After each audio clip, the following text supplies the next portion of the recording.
Hello, everyone, and thank you for coming to Deb Chanel's 40th World, where we talk about, we review, and recap On the Bold and the Beautiful. We're going to be talking about the one that aired today, Tuesday, May 23rd, 2007, Eastern Standard Time, 1:30. Okay, let's get right on into it. I missed kind of the first 10 minutes of it, so bear with me, but I'm sure it was just a little here and there. Ridge going on talking about how Thomas failed them in the family business as well as the family by him siding totally with Sally, and the discrepancies he feels that Thomas definitely had brought upon them with corresponding as well as dating and had trying to have a personal relationship with the enemy. Okay, we tired of that little mess Ridge is on his soapbox, because if anything came out about him kissing on Queen and really wanting to do with her, please, Eric Forster would have to come in there and clean house, okay, and just hire just people off the street.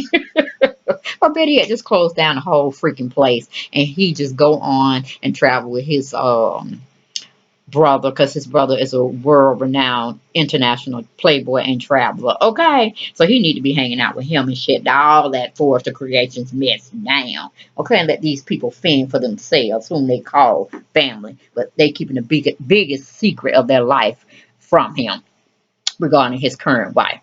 Okay, moving on from there, we have Rich tell Steffi he fired Thomas.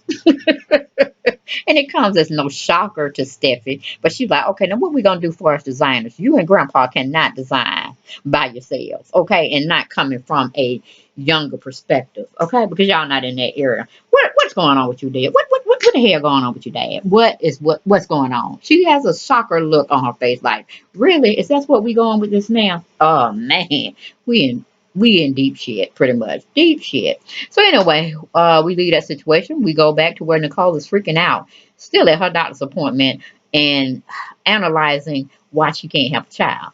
Now, of course, the doctor said, hey, you just missed a couple of weeks, okay? You only been married for, what, less than a month, if not 2 months solid?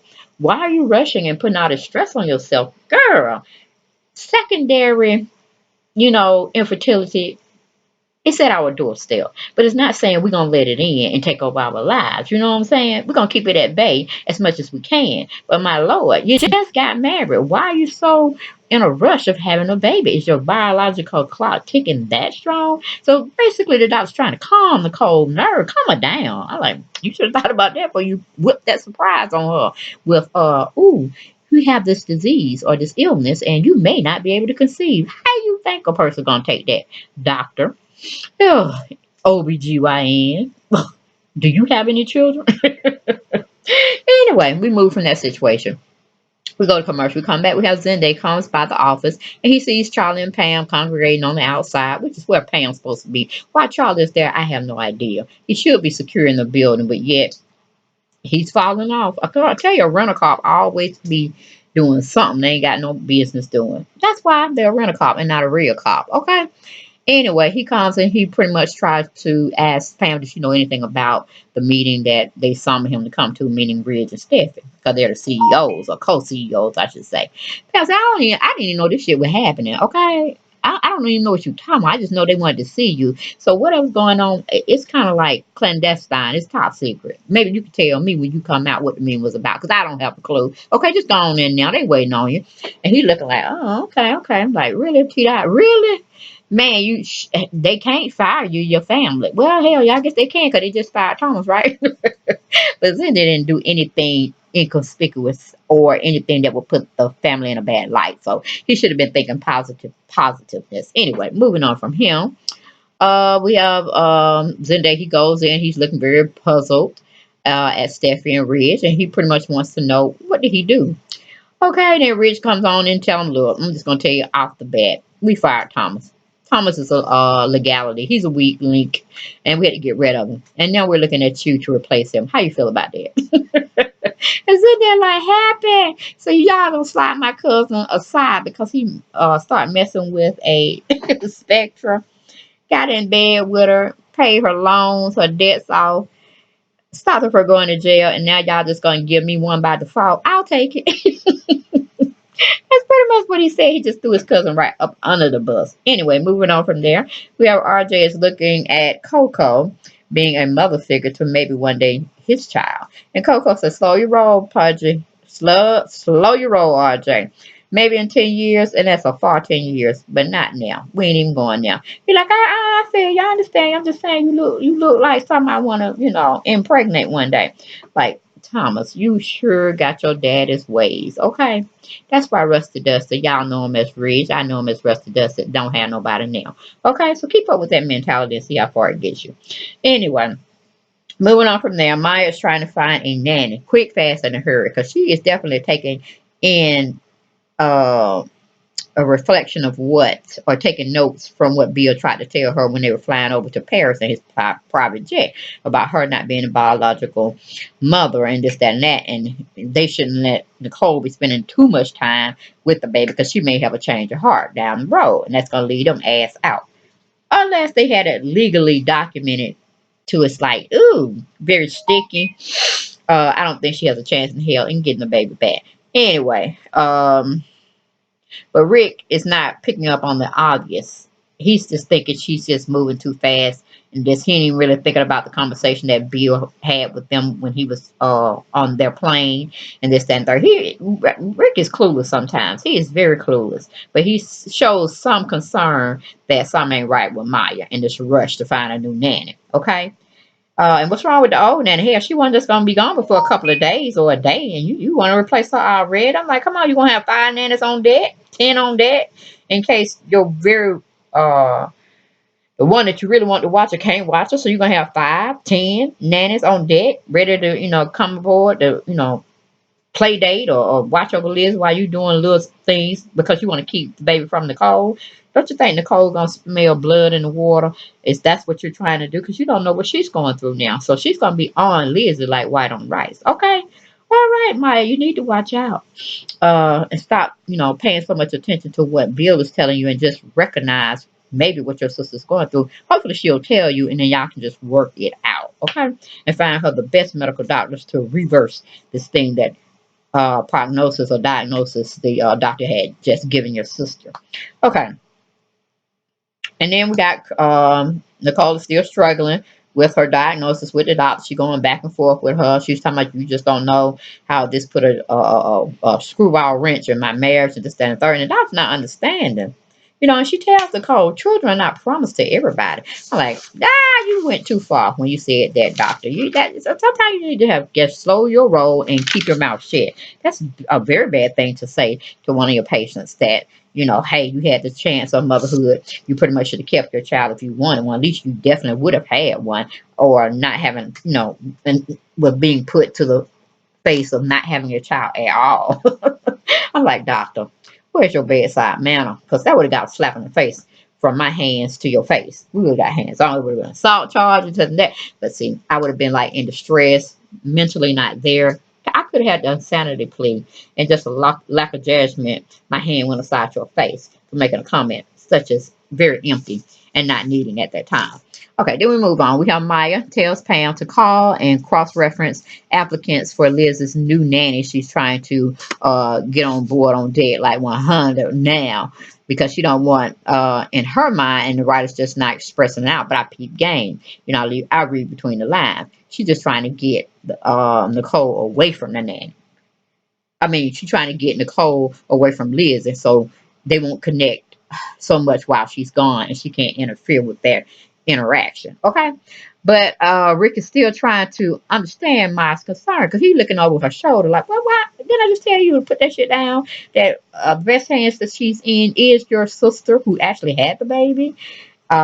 She's not gonna hurt her child. You know what I'm saying? Or our child. She's in good hands. T dot, meaning Zende.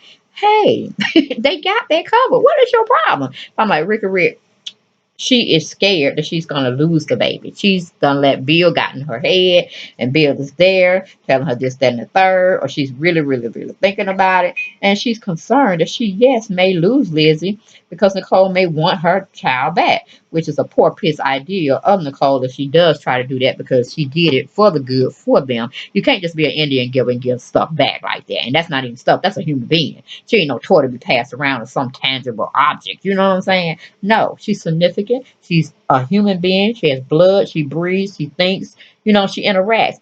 That's a human being. You cannot take her from her mom, even though you're the biological mom, but you were doing that out of the goodness of your heart. You can't just because your prognosis look kind of bleak of having a child in the future. You can always adopt. In Zende, adopt a child. Okay, that pinpoint, and blank. Okay, moving on from that crazy scenario. And I wish the writers would have waited till the fall to bring this stuff in because that's just too hot. It's hot in Atlanta, and they're giving me hot material, and I just don't know what to do with it. Can't digest it. Whew, where's my cold water at? Where's my cold water? They got me heated here. Okay, then we have Zendaya accepts the offer to be the new designer or upcoming designer for the replacement of Thomas. And Stephanie said, "Oh, before you make that decision, don't you think you need to talk it over with your wife?" And then they looked at her like you crazy, like, I own this, I own myself. I don't need to check with nobody. Okay, I came in this world by myself. I'm gonna die. I'm leaving this world by myself, more than likely. Well, you're gonna die on your own, you right about that. But whether you be in a nice bed trying to leave the world and people are surrounded by you, or a quick fast and hurry deal, I don't know.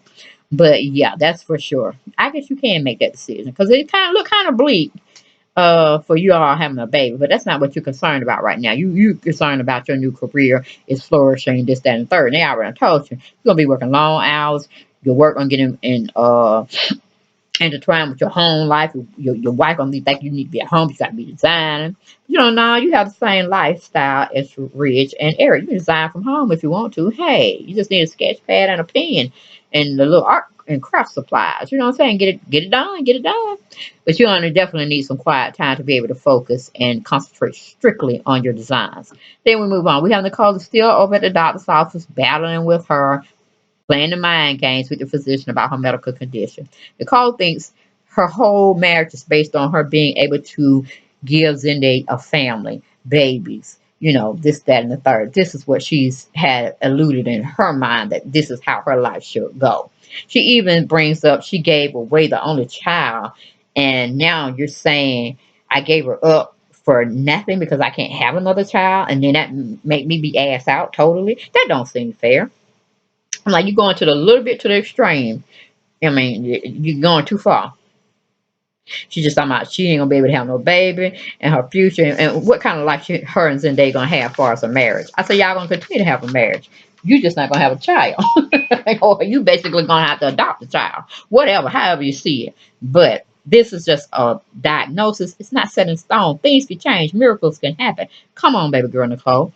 You once was a spiritual person. Moving on. Nicole is upset, to say the least.